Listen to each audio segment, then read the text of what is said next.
Think back to like kindergarten or first grade. They're like, oh my God, your son, your daughter, they're doing so well in school, but they're very talkative. What do your parents say? Shut up. Focus on school, right? Yet this whole time you were a curious, extroverted, relationship-building child. So you hide that whole part of yourself until you realize your most authentic self is who they told you not to be your whole time. So you have to do a little bit of self-discovery to realize that. But I would say is that once you figure that out, start revealing yourself in small doses, because at a certain point you will meet some resistance and you need to learn how to manage those conversations.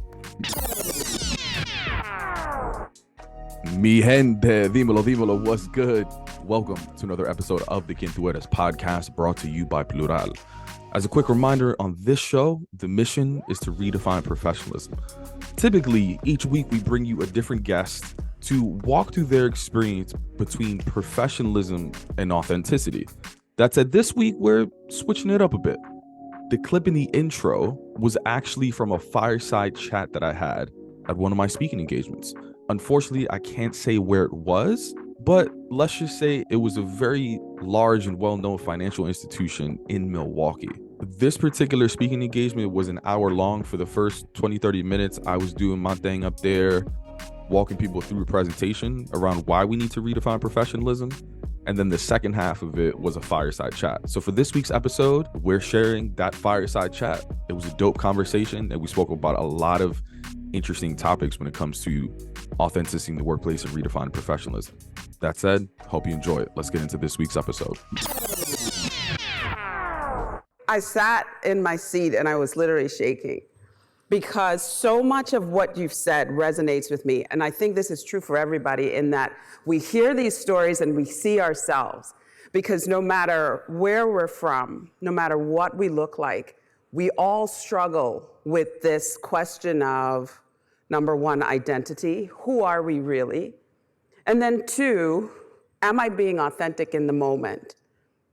And three, how authentic should I be? So you made a reference in your conversation and you said, it doesn't mean that you have to be your whole authentic self. How do we know where to draw the line? I think you know exactly who your authentic self is, and I think you know certain things that you're hiding. But when you talk about the word authenticity, it's actually the first question I ask everyone on the podcast is what does the word mean to you? And it's such a buzzword that's often overused, yet we don't stop to think about what it means. In the research, I found that it's often linked to some sort of childhood trauma, right? I'll give you an example. Like, think back to like kindergarten or first grade. They're like, oh my God, your son, your daughter, they're doing so well in school, but they're very talkative. What do your parents say? Shut up. Focus on school, right? Yet this whole time you were a curious, extroverted, relationship-building child. So you hide that whole part of yourself until you realize your most authentic self is who they told you not to be your whole time. So you have to do a little bit of self-discovery to realize that. But I would say is that once you figure that out, start revealing yourself in small doses, because at a certain point you will meet some resistance and you need to learn how to manage those conversations. Yeah, this is so good. You called out a couple of statistics in your conversation, and I want to make sure that I get it right, because so many of us show up with our masks on, right? And this whole concept of hiding your identity, the Mexican leader who paraded around as a Caucasian man because of whatever those reasons are, so many of us do it. I want to find those stats where there's a stat out there that says 46% of LGBTQ workers hide their identity at work. And according to a 2019 Harvard Business Review study article, 61% of employees with disabilities have not disclosed at work.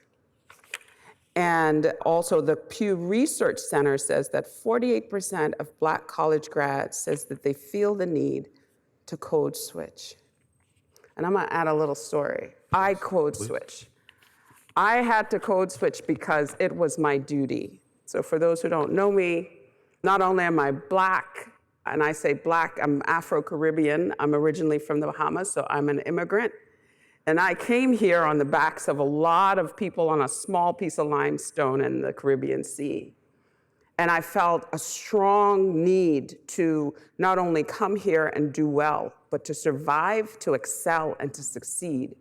And in order for me to do that, I had to look a certain way, I had to show up a certain way. I didn't feel like I had a choice. And it wasn't called code switching at the time, but I knew I needed to assimilate. So like you, I acted. I watched CNN. I needed to learn how to change this accent. I needed to learn how to be polished. I needed for when I sat at the table and I spoke, that people listened to the words and not what this looked like. And I found that I got more focus on the work when they weren't thinking about what this looked like. And even though it was dark, and even though it was contrary to dominant culture, it was enough to get me through. So when you ask me, be my authentic self, I'm like, listen, Pavel, that all sounds good and everything, but guess what? Sister's got to get through. And she's not going to get through with the braids in her hair, no makeup, and doing jeans and sneakers. What do you have to say to that person? I would say that it's a two-way street in that whole experience you're talking about. You know, first impressions matter, right? Yet we often think about the first impression from the person receiving it. Like, what about the person giving it? Like, why aren't they ever challenged to learn what the hell professionalism actually means? What executive presence mean? Like, executive presence is literally, you break it down, executive, a person that leads, cool. Presence is just how I show up. Doesn't matter how you look. And this idea of like, yeah, I gotta pay the bills. Well, yeah, you can pay the bills with a lot of different jobs. Like, there are a lot of different companies that will accept you for who you are, yet, and I've been there, I've had the golden handcuffs. I've worked at Facebook, I've worked at TikTok. At TikTok, I was making the most money I ever made. I was paying my mom's bills, yet when I posted my salary transparency, because I believe in equality, I was met with resistance of like, you shouldn't have done that. That's not how we do business here, all those kind of things. I'm like, all right, well, this isn't the place for me. Like, just as much as they can make a decision with this whole at-will employment, I can make a decision for myself as well. Go where you're celebrated, not tolerated. I'm for that, y'all. I am for it, yes. And I feel like I'm celebrated. Yes, let's give that a round of applause. Because I'm gonna shout out, and I feel like I'm celebrated here. And anybody who knows me, I say this all the time. For some reason, they keep giving me a mic. I don't know why. At some point, they're gonna take it. But I mean, I love this place. This is the first time in 25 years that I've been in this country that I feel as though I am celebrated, and I am challenged every day to be my authentic self. And I push back on it. But I mean, hats off to NM. The fact that you are here, the fact that we could have this conversation is a testament to NM's commitment to diversity. I see my D&I colleagues here in the room and the investment that they're making in each of us to ensure that we show up as our best selves, because that diversity and that authenticity is what creates a space for great work. And it redounds to the benefit of our client. So hats off to NM. Agreed.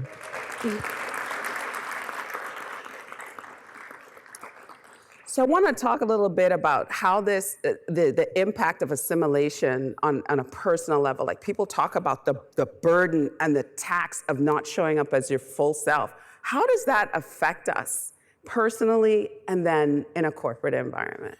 I mean, like I said, it's a common story that people just don't do their best work until they are their most authentic self. And people think it's like, oh, if I wear a t-shirt and sneakers, I'm my most authentic self. Like, no. Like, when I was working at Facebook, they literally hired me to fill a gap when it came to Excel skills, analytics. Yet I looked around, similar eye test, but instead of outfits, I looked at skills. I looked around and was like, oh my God, everyone's so good at PowerPoint. Let me blend in instead of stand out with my amazing Excel skills. Like, I hid my strengths because I saw everyone else being successful, so I was like, I need to be successful that way. You can be successful your own way, but you gotta figure out that path. And that's not only impacting you on a personal level, but the organization. They're missing out on revenue that you could be driving with your clients. I mean, I've done so many speaking engagements where people are like, hey, I feel really good to be myself here, but a lot of external folks don't feel comfortable being themselves externally. That's a conversation worth having, because again, you're missing out on revenue, happy customers, and also talk about retention. Like, there's people that are scared to go back into the office because they feel that they can't be themselves. So it has impact across the board from a business standpoint, from a personal standpoint. You're gonna reach a breaking point. You're gonna reach burnout. And you think it's like, oh no, but this will last. I'll just do this for another couple of years until I get my title. It's only gonna get harder. You only represent the company more as you move up the ladder. You think you're not gonna want to assimilate when you're in PR and all these things? It's gonna get harder. Yeah. So there's a personal cost. There's a personal cost, and we need to take a step back and figure out if it's worth it, and find that place where we're celebrated. I want to say that we are going to be opening up for questions. Slack is open. We have mics in the room. Pavel is here to take your questions. So please post them on Slack. For those of you in the room, step up to the mic. We want to hear from you. And as we wait for somebody to come up to the mic, we're going to continue the questions. So my personal curiosity, right? So as a leader, you've got a team and you want to foster an environment where your team feels like they can show up as their authentic selves. That's not easy, right? Each person is different. What kind of advice do you have for our leaders in creating an environment, fostering an environment where people can feel as though they can show up to be their whole selves? I get this question all the time, and it's funny because on the podcast, often on the show, people are asking saying rather, I've never said this in public,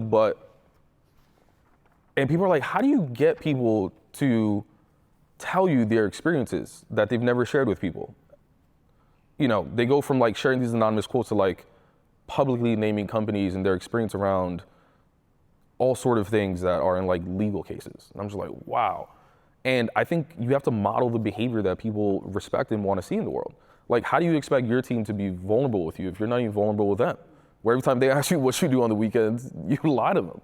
They can tell when you're faking it, you know? And now, I'm not going to say that I don't lie about what I do. There's a lot of carnival and dancing, and yeah. But yeah, I just don't think a lot of leaders model the behavior that they actually want to see in their employees. Because again, there's fear. So it starts with modeling, but it also, I think a component of that is also communication.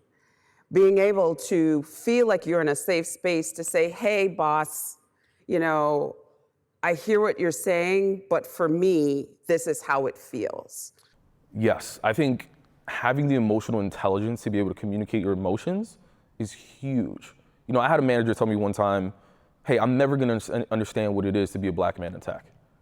And we all carry some sort of identity that our manager may not understand. Yeah. And I was trying to cut through from a cultural standpoint, but he's never gonna understand. Now, what people do understand are feelings, emotions. At some point, we felt undervalued, unheard, celebrated, accomplished, helpless. Those are things that are relatable, and those are things that you can actually work with in a conversation. Now, the unfortunate thing is that although 90% of what sets high performers apart from their peers is emotional intelligence, according to the Harvard Business Review, I didn't learn that at work. I had to go to therapy to learn emotional intelligence. So from a learning and development standpoint, I think that's a huge opportunity for corporations to actually embrace. Wow. We hear it so many times, this whole concept of emotional intelligence. But what does it really mean? I hear emotional intelligence at work, and I think that's very different from me being emotionally intelligent when I'm outside, right? And again, there's this distinction between the person I am at work versus the person that I am outside of work, and this separation of church and state, because I feel like if I show up emotionally intelligent in one way at work, it may not work as well. Right? It might not be received as well. For me to tell my whole truth so that somebody knows how I'm feeling may not really go over well. How do I overcome that? Again, you don't have to stay there. I would say, and it's not even the company as a whole. I think that team environment, managers, colleagues, all of these are part of your experience. And this idea of I have to put up with things just because our family passed down these survival tactics, I just don't think flies anymore. People have options these days. But I'll give you an example. I remember I was in a meeting and we ended the meeting and I didn't necessarily agree with the strategy that was presented. So we all got in an Uber, black, it was 6 of us, And in the Uber, I was like, here's what I think we should do. I disagree, right? We went a little back and forth. Somebody raised their voice at me. And I was like, okay, I raised my voice back. That was the story about like how I got labeled aggressive. Now, I had this therapy session and my therapist was like, were you being loud? Were you being aggressive? I was like, you know what, probably. And she was like, listen, that's fine. They say that people that use a louder tone are often using the voice of the unheard. Have you ever felt unheard by your team? And I was like, oh my God, all the time. I say something in the room, they don't listen, someone else says the same thing, he gets credit for it. Gosh, everybody's shaking. Look at this. Yeah, Look right? at the head nods. Now, in that I- Uber, let me say, yeah. women in particular. yeah. You all look. You know that story. Mansplaining sound familiar? Anyone? Yeah. But that's not what this talk is about. No, but it kind of is though. But you know, what's interesting is that like in that Uber, I didn't have the skills to be able to tell my team like, I hear you raising your voice, I feel intimidated. Yeah. I'm about to raise my voice because I feel like that's the only way that you would listen. I didn't have those skills. And also like we're taught to like keep emotions, check emotions at the door. Like it was cool to share your emotions like during COVID, but after a few years, people like get back to, you know, right? People are laughing because it's true, right? So even this idea of like showing emotion and being able to communicate it, it's like, do you want to seem emotional at work? I would agree. I think yes, like you should, because that's the only way that people are going to understand your experience though. Do you guys, does that resonate with you? Because it resonates with me. Like, I feel like I need to check I'm a woman and I'm from I have a big, bold push personality and I'm all over the place probably 85% of the time. And so I created this concept called Comatose Barbie, where when things got crazy, I had to teach myself to just like calm my emotion, become very kind of still and just smile and nod. To get me through, to not have to face the challenges that you've described, because I did not have the skills and the emotional intelligence to communicate. We have a question in the room. Hi. Hi. By the way, I love the topic, really appreciate the conversation. If you could explain a little bit more definition of being toxic. So earlier you talked about being toxic. You dropped an F-bomb here and there, where that's part of you. That's part of you. You could tell that's part of you and part of you being authentic, but you kind of adjusted to I believe, the room and the culture. So when you get emotional and you get loud, and I'm a big guy, people say, "Hey, you're coming on strong and aggressive." That could be toxic to some people. So help us understand the balance between toxic and being yourself and finding the right environment. I think it's a moment where you start to feel, I mean, and this is the only way I could describe it. Like I don't have the definition for toxic, but for me, it's like a feeling when I feel uncomfortable of like how much I'm doing to either assimilate or to hide. Like me not cursing, for me, that wasn't like a big deal for me. There were even like some slides that I had to take out. Because again, authenticity, right? But I felt comfortable removing that slide because I don't think it took away from the whole conversation that I wanted to have and the points that I wanted to put. Now, if they would have said some particular slides, I would have had to push back. But I think you know that level of comfort on like when you want to and don't want to push back. But it's interesting, like y'all both mentioned personalities. There was actually a study done in a law firm that said certain groups of people in their performance reviews in that open text field, you know what I'm talking about? Instead of their performance being judged, it was their personality being judged. Which, again, like, am I driving the numbers or we talking about? Yeah. So that's something interesting. Like, whenever you get called aggressive, you're like, what do you mean by that? Assertive, too much. These are all sort of like labels that we all have. I would ask them to clarify that and also challenge them on how does that look with my performance? Because that's what's really important, I would argue. That's a really good one. That's a good one. We got a question from Slack, and I know we're going to start wrapping up here in a second. This is not enough time. Who am I talking to? I see you, Lauren Delala. Anyway, so this is the question from Slack. My grandmother had to learn English as a second language after coming to America. She couldn't have done work in this country otherwise. How do you balance authenticity with necessary personal improvement to achieve your goals? So I don't see learning another language as code switching. I just think that's like a necessary prerequisite for certain jobs. Now, I don't think cutting my beard isn't necessarily a prerequisite to get the job done, but communicating efficiently in English, I think is. Someone on the podcast said, I'm anti-code switching, but I'm pro strong communication. Find how you are most comfortable getting your point across. Again, you know when you're uncomfortable. You know, like when I say the word awesome, I cringe. That's just not in my vocabulary, but I said it for years. Why? That's not how I talk. Why'd you say it then? Because I felt that because everyone around me was saying that. Awesome. Like I would say dope instead of awesome. That's just my word. Right. Yeah. That's a lesson to all of us. I feel like a lot of times we have to do some work internally to figure out who we are as our authentic selves, right? How do we do that?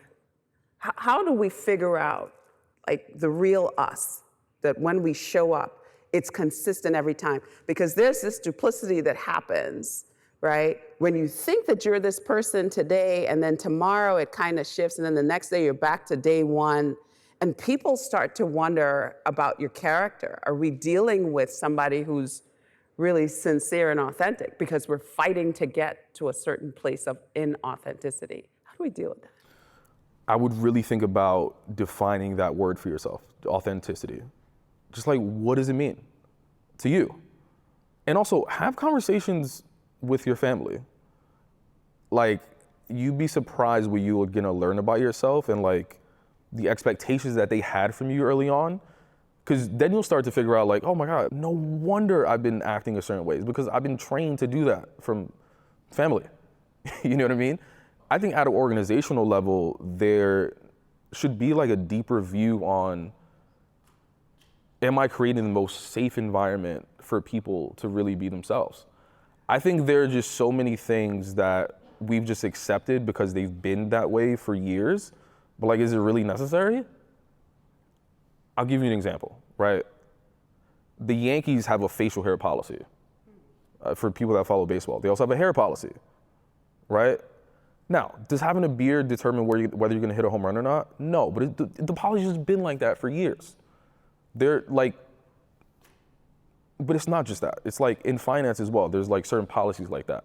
But then you get questions on like, one, it's been like that for years, and then two, what are my clients gonna think if I show up a certain way?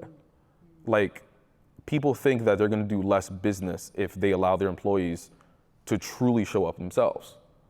But it's a story that we've all made up in our heads. Have y'all done the research on if I allow my employees to show up with a face tattoo, like no one's gonna do business with me?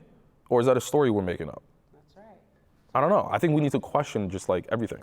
So what's the truth and what's in the matrix? Yeah. So we've got 1 minute left and we're gonna squeeze in one last question. I feel like this conversation is so good and we've gotta be able to continue it, Pavel, because I really believe that we're impacting our people and it's a journey. It's not just a moment, and we have to keep investing in ourselves and working on ourselves. Let's ask this one question. So thanks from the person on Slack. They're looking for thoughts on constructive dissent, as in not being afraid to be vocal about how and why something doesn't make sense, but everyone else seems okay with it. I just do it. Yeah, I mean, listen, at some point, when you start showing your most authentic self, it's gonna be met with resistance. As like well-intentioned as it is, someone's gonna have something to say. But listen, like, you're not here in this world to please everybody.